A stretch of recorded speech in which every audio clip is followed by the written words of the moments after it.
Hello, this is Called Bank Sports, and we're going to discuss the super disappointing Jazz loss that happened tonight. They lost to the Grizzlies 109 to 112. And frankly, the most obvious stat to get to that is probably going to be discussed a lot over the next couple days is the Jazz's 3-point shooting percentage.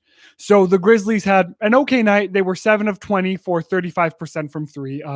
Kind of what I'd expect from them, like a pretty normal percentage. The Jazz, on the other hand, were only able to make 12 on 47 3-point attempts.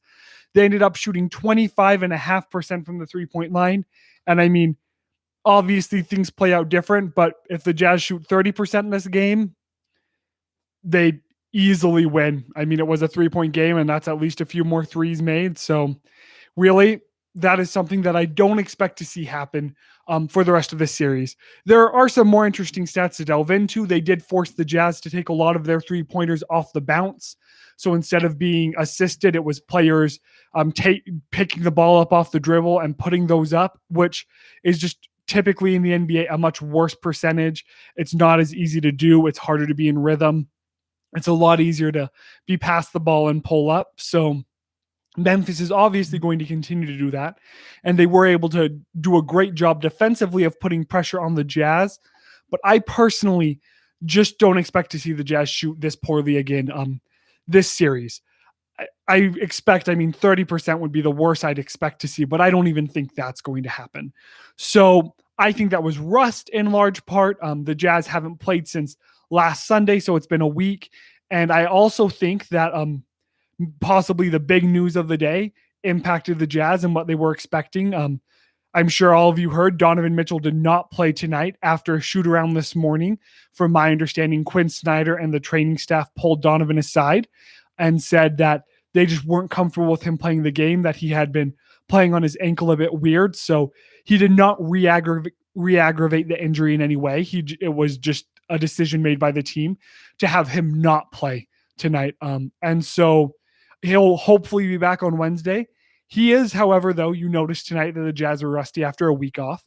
Donovan Mitchell has had over a month off now, and he is going to be a bit rusty. So that is a concern to have as a Jazz fan. While I don't think that the Grizzlies are going to have a night like they had again tonight for this series, they played with a lot of heart. This is after they've played, this was their third game in 5 nights. They're tired, but they want to win, and they have solid players who did a really good job. Now, I don't believe that you're going to see Dylan Brooks, who went off for 31 points tonight. I don't think you're going to see that again this series. John Morant had a pretty good night, and the Memphis Grizzlies played great tonight, and I don't want to take that away from them. I do predict that we're going to see Utah come back and win this series in 6. I don't think the Grizzlies are going to be able to push it to 7, but it is possible. My biggest takeaway from this game, though, is the Grizzlies are good. And if the Jazz as a team went into this game not thinking that the Grizzlies are a good team and thinking it was going to be a cakewalk, they were definitely proven wrong tonight. It was really rough. And the first quarter, the Jazz won it. It was close. It was hard fought. The Grizzlies had a lead. And the second quarter decided the game. Grizzlies went out and won it. I believe the Jazz either won or tied the third quarter. And then the Grizzlies got a pretty good looking lead in the fourth quarter, were able to extend that, and the Jazz were just not able to get back. Bojan was a shot away from being able to tie it and send it to overtime, and that shot would have been quite impressive, just getting it up there from as deep as he was and with the defender in his face, but sadly that did not happen tonight. So my other takeaways from this game were the Jazz were just really bad at scoring points in transition. They averaged less than 1 point in transition. And when you think about it, transition is typically a lot easier to get points on. You have the defenders on their heels. You should typically be scoring on those. You should definitely be averaging more than 1 point. And the Jazz had 7 fast points compared to 12 fast break points for the Grizzlies. And frankly, the Grizzlies do typically get a lot more fast break points. The Jazz did a very good job of stopping them tonight, which is a positive for the Jazz defense, but also quite concerning for the Jazz as well if you stopped one of the best transition teams in the league from putting up the amount of points they're used to in transition on you, and they were still able to get the win. So that is definitely concerning. Another, and that does kind of negate to an extent, and I strongly say to an extent, the fact that the Jazz lost the turnover battle by 7 here. They were able to clean it up a lot and not have turnovers towards the end of the game. But those turnovers were definitely showed that the Jazz have not played for a long time and that they need to get back into the rhythm, and it needs to happen this next game. They need to win this game Wednesday. If they lose Wednesday, I will have a really hard time predicting that they're going to win this series. Again, I think that Memphis had the best game they're going to have this series, but that's just kind of feeling like Memphis is going to revert to their norm. I thought Memphis was going to be tired tonight, and they might have been a bit, but it wasn't enough to sway them. Mm-hmm. And they're going to be able to rest these next couple of days, stay in Salt Lake City, and get their legs back under them. And this next game is very important for the Jazz, obviously, and it just needs to be a win if the Jazz want to not let this season that has been absolutely incredible, the first time they've ever had the best overall record in franchise history. So you need to win this series, obviously, and winning game 1 was the first step, and the Jazz weren't able to do that, so they've got to go out there and win too.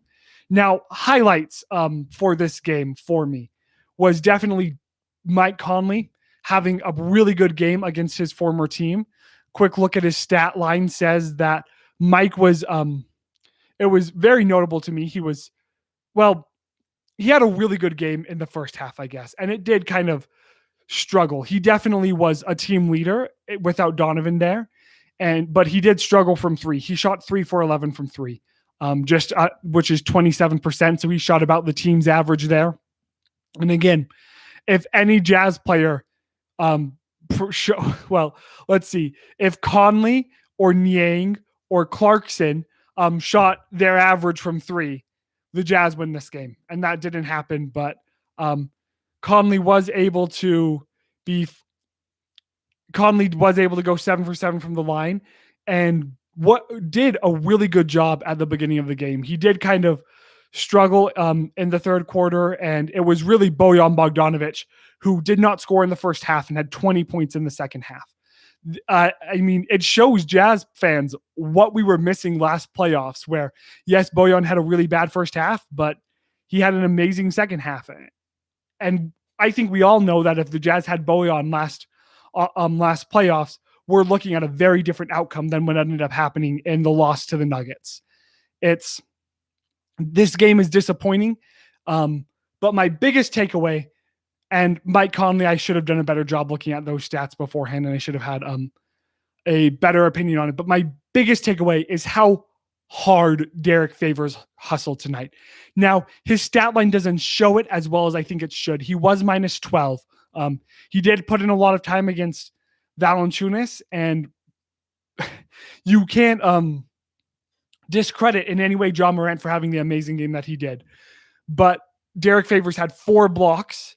He had 11 total rebounds and 12 points. He put up a double-double for the first time in a long time. I don't know if he's had one this season. And watching him play defense, watching him lock on and hustle just in a way that I have not seen him play this whole season. I think a lot of that had to do with Favors getting that week of rest that he hasn't really been able to have. We all know that Derek Favors, his health isn't as good as it could be. So I don't know if we're going to continue to see this throughout the playoffs. I don't know if 2 days rest is going to be enough for Favors. But if Favors plays like this, and if he plays like this the whole playoffs, the Jazz's chance of winning the title go up significantly to me. It was absolutely incredible to see that hustle and that grit that he brought. And to that, I want to say to the whole team, it was great to see them fight back and get so close in the fourth quarter, to not see them give up. This is the playoffs, and at this point, obviously, we shouldn't expect to see the Jazz give up. They do have the best record in the NBA, but that happens sometimes. So again, my final takeaway from the stats is and just from the game overall, is the Grizzlies played great. They played their heart out. The Jazz definitely have to come back with a vengeance on Wednesday and win it. I do still predict that the Jazz are going to win. I think that in the end, while there are things both ways where are red flags for each team, the biggest one for me is the Jazz shooting 25% from three. That's not going to happen again this series. The Jazz are going to get back in rhythm, and they're going to have a great, if not at least average 3-point night, shooting 35 or 36% on Wednesday. And the Jazz are going to win because if they shot 30% from three, they win tonight. And they didn't. So they've got to do that in the future. But those are my thoughts. So please leave your thoughts in the comments. I'm going to get to the chat here in a second. Thank you so much to everyone watching up to this point. And let's discuss your guys' thoughts on what the Jazz were doing. Okay. So C. Chiver starts out. Is there any positive thing to say about this game? Please find it. I need a pacifier. I do think the positive thing is that the Jazz were able to keep it so close with such a terrible 3-point percentage, and Derek Favors play. Derek Favors played absolutely amazing. That is a positive that we need to look at as Jazz fans. And again, this was without Donovan. Now, Donovan will be rusty, but you bring Donovan into this, and I see the Jazz. I see him getting back into a rhythm, and I still see the Jazz winning, but this definitely was a tough game to start off the playoffs. Weston, you were at the game? Well, I'm really sorry that they weren't able to pick up a win for you. That really bites. DW, Jazz going to bounce back, no worries. Agreed. I'm still kind of worried, but I do believe they're going to bounce back here. DW also said Ja's the future MVP. I agree with that. Him and Donovan are going to have some great tussles here in the next 5-6 years. Ja does definitely have some things he needs to improve at. He needs to improve at 3-point shooting, but unlike Ben Simmons, and I don't know why there's so much Ben Simmons slander for me. There just always will be. So I'm sorry if anyone is a Simmons fan. Unlike Ben Simmons, Ja Morant is going to practice his 3-point shooting. He's going to greatly improve, and he will be an MVP. Now there's going to be a lot of players to compete with that, but he's at least going to be in the discussion, and he's got a great future ahead of him.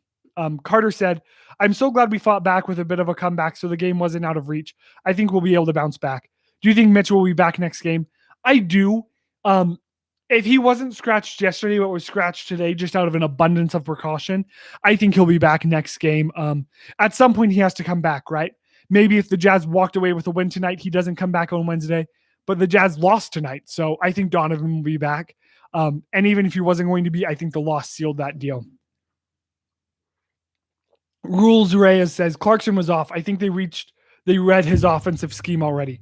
So I don't want to get Clarkson is really good. He's really good, and he's really good in part because of his pace and his volume.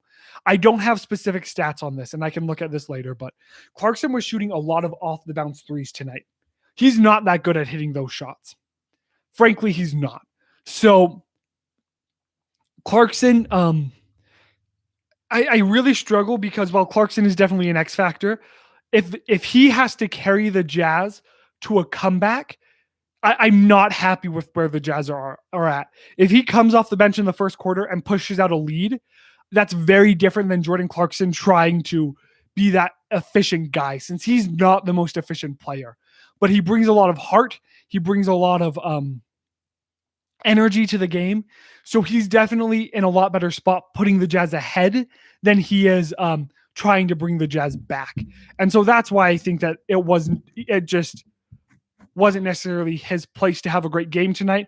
But again, like, they did definitely stop Clarkson from doing well, and that was because they forced him to make his own 3-point shots instead of getting assists. And that was for the Jazz team as a whole. C. Chiver says, Clarkson snapped his 94-game 3-point streak. He did. However, he still has a 94-point regular season, unless that includes playoffs. Regular season, he still has a regular season 3-point, streak. So look for game 1 next year to see him continue the regular season streak. It does definitely stink that he lost the overall streak, though. Chivers also said Mitchell needs to be back and ready for game 2. Could not agree more. I believe he will be. Whether or not he's going to come out hot is big. Like, the Jazz were rusty tonight because they hadn't played in a week. Mitchell hasn't played in 5. So that's a really big concern that I can't necessarily brush off. Had the Jazz won tonight, I wouldn't have been concerned about it, but I can't just brush it off after a Jazz lost. DW says, you're right, he did snap the streak. Yeah, he did. Maybe that's good for him. Like, Joe snapped his Iron Man streak and came back and had the best season of his career after frankly looking terrible for the first 8 games or so of the year. So it could possibly be good for Clarkson, take some weight off his shoulders that I don't think we as fans can really understand, but definitely something interesting to see. Oops, just spilled water all over myself. So you guys keep the chat going. I'll keep going with it. Dale and I do have an announcement that I want to make right now. So we are officially going to, as well as YouTube, be posting our content on Newsbreak. It's a local news aggregate. It's the biggest local news aggregate in the United States. They're a great app. There's a link in the pinned comment. If you could please go download the app after the stream and follow us, that would be great. The link is an affiliate link, so Dale and I will get a bit of a kickback if you go download the app. It is a free app, though.